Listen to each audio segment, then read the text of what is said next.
If you've been trying to figure out what really happened in that house, you are in the exact right place. Let's get into it. So, this book, it does not mess around. It opens with this shocking, brutal line, and just like that, we're thrown headfirst into a world of violence and darkness. It's not just an opening line, it's a promise of the insane journey we're all about to go on. Okay, so let's meet our protagonist, Lowen Ashleigh, and we meet her at rock bottom. I mean, she's a writer who's struggling to make ends meet, she's grieving the recent death of her mom, and she's literally about to be evicted. She is desperate. And, desperate people, they tend to make some very interesting choices. And this is the world she's about to walk into. You've got Lowen, our narrator. Then there's Verity Crawford, the huge, best-selling author she's been hired to, replace. We have Jeremy, Verity's incredibly charming husband who makes the job offer. And finally, their little boy, Crew, the only child left in a house that is just steeped in tragedy.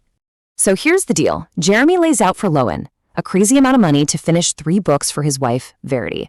But here's the catch. Verity is supposedly in a vegetative state after a horrible car crash. And to get the job done, Lowen has to pack her bags and move into the Crawford house to sort through all of Verity's notes and outlines. For a writer on the verge of homelessness, it's an offer she just can't refuse.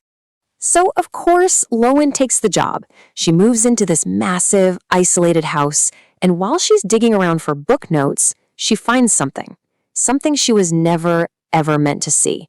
And this discovery, it's the first domino in a terrifying chain of events. Hidden away in Verity's messy office, she finds it, a manuscript, an autobiography called So Be It. At first, Lowen thinks, great, this is perfect. I can use this to get Verity's voice right. But the more she reads, the more she realizes this isn't just research. Oh no, this is a confession.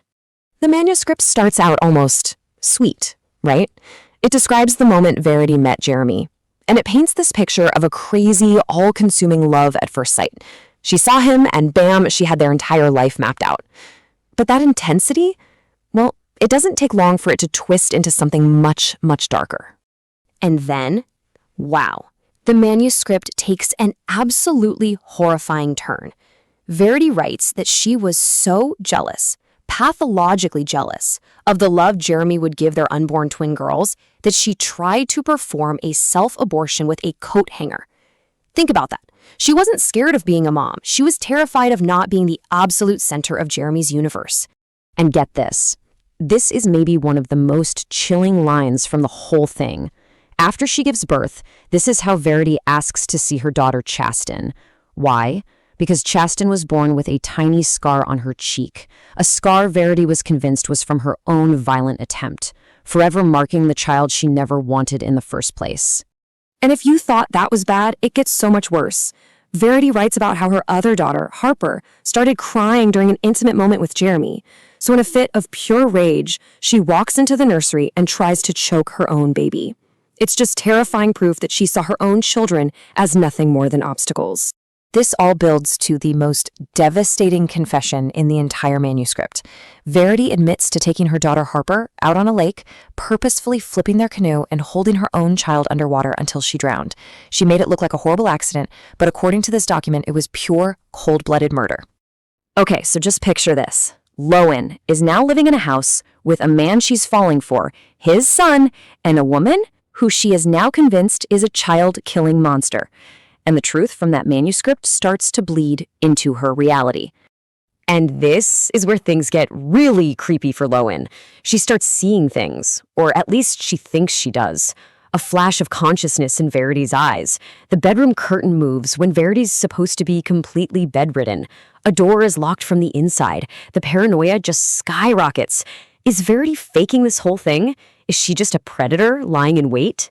So all of this pressure, her growing love for Jeremy, and this really intense fear for his son Crew, it pushes Lowen right to the edge. She decides she has no other choice. She has to show Jeremy the horrifying autobiography she found. Jeremy reads it, and his entire world just implodes. The grief he had for his daughters turns into pure horror and rage. He confronts Verity, who then reveals she has been faking it. And in a final violent explosion, Jeremy kills his wife, and Lowen helps him. So, You think the story's over, right? The monster is dead, justice is served. Well, hold on, because this is where Colleen Hoover drops the bomb. The legendary twist that makes you question everything you just read. What if everything we just learned was a complete and total lie? What if that evil, murderous version of Verity wasn't real? What if the manuscript wasn't a confession at all? So fast forward 7 months, Lowen and Jeremy are together. She's pregnant with his baby. But while she's finally packing up Verity's old room for good, she finds something hidden under a floorboard. A letter. A letter from Verity to Jeremy. So what's in this letter? Well, it flips the entire story on its head. It claims that the autobiography was just a writing exercise. You see, Verity was a thriller writer. She was famous for writing from the bad guy's point of view. So be it was her trying to get inside the head of a truly evil person, and she used her own life as a kind of dark, fictional template. This letter lays out a completely different version of events. And in this version, Jeremy is the villain. He found that fictional manuscript, thought it was real, and tried to kill Verity by causing her car wreck. She survived, but she was so scared of what he'd do next that she faked being catatonic, just waiting for a chance to escape with her son. So now Lowen is faced with this awful possibility that they murdered an innocent woman, and she makes a choice. She destroys the letter, getting rid of that alternate reality for good. She chooses to believe the story that makes Jeremy a hero, and her his protector, not his accomplice to murder. And that's it. That's where the book leaves you hanging, with 2 totally believable but completely opposite realities. And it all comes down to one big question. Let's just break it down, side by side, because it's a lot. Reality A, from the manuscript, says Verity was a psychopath. Reality B, from the letter, says she was a devoted mom who was framed.